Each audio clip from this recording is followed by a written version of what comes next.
Hello' everyone, মোৰ চেনেললৈ আপোনালোকক সকলোকে পুনৰবাৰ স্বাগতম জনাইছোঁ।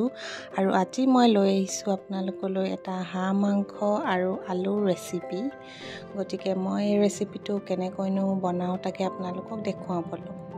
প্ৰথমতে এই ইনগ্ৰিডিয়েণ্টবিলাক মই ৰেডি কৰি লৈছোঁ হাঁহ মাংসত দিবলৈ। প্ৰথমতে মই দুটা পিঁয়াজ কাটি লৈছোঁ, এটা বিলাহী, আদা নহৰু পেষ্ট, দুখিলা লৈছোঁ তেজপাত, লং, ইলাচি, দালচিনি, তাৰপাছত শুকান জলকীয়া এটা আৰু কেঁচা জলকীয়া 3টা লৈছোঁ।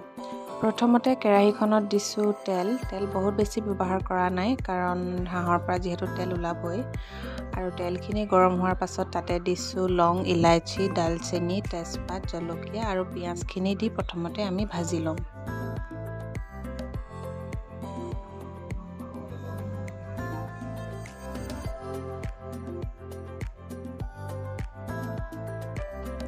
এতিয়া এইখিনি আধা সিজা যেতিয়া হৈ যাব, ইয়াতে দিম আমি আদা নহৰুৰ পেষ্টখিনি। এতিয়া আদা নহৰুৰ পেষ্টখিনি কেঁচা গোন্ধ যোৱালৈকে অকণমান সময় ভাজিম।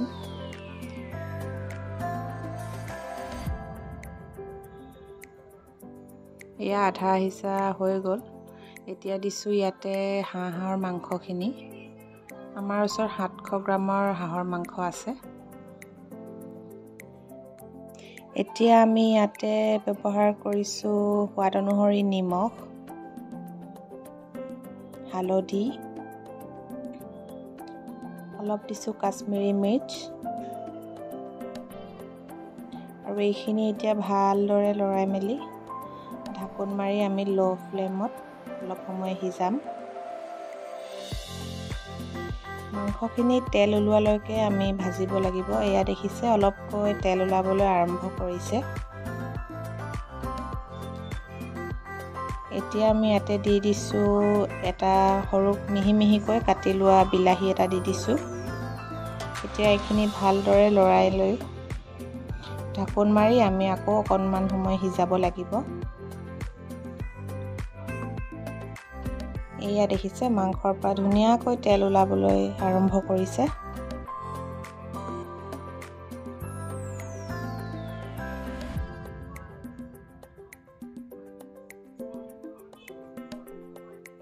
এতিয়া ইয়াতে দি দিছোঁ আধা চামুচ গৰম মছলা,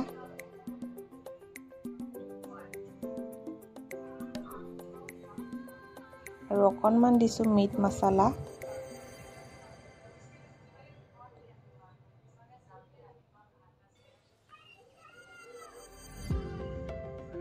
এতিয়া এইখিনি অকণমান সময় ভাজি লৈ তাতে দি দিছোঁ আলুখিনি।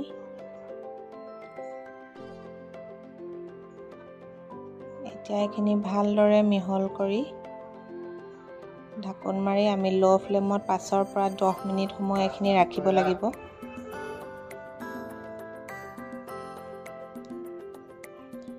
এয়া 5 পৰা 10 মিনিট সময় আমি ৰাখিলোঁ। এতিয়া তাতে দি দিছোঁ গৰম পানী। গৰম পানী দিয়াৰ পাছত আমি মাংসখিনি ভালদৰে সিজিবলৈ কাৰণে ঢাকোন মাৰি এইখিনি এতিয়া আমি 10 পৰা 15 মিনিটমান সময় আমি সিজাব লাগিব। জুইটো আমি একেবাৰে ল' ফ্লেমত ৰাখিম। এতিয়া 15 মিনিট সিজোৱাৰ পাছত এয়া আমাৰ হাঁহৰ মাংস তৈয়াৰ হৈ গ'ল। ওপৰতে ধনিয়া দি দিছোঁ। এইফালে আমাৰ তৈয়াৰ হৈ গ'ল হাঁহ আৰু আলুৰ ৰেচিপি। আপোনালোকে যদি মোৰ ভিডিঅ'টো চাই ভাল পায় তেনেহ'লে মোৰ চেনেলটো ছাবস্ক্ৰাইব কৰিবলৈ নাপাহৰিব। বাই।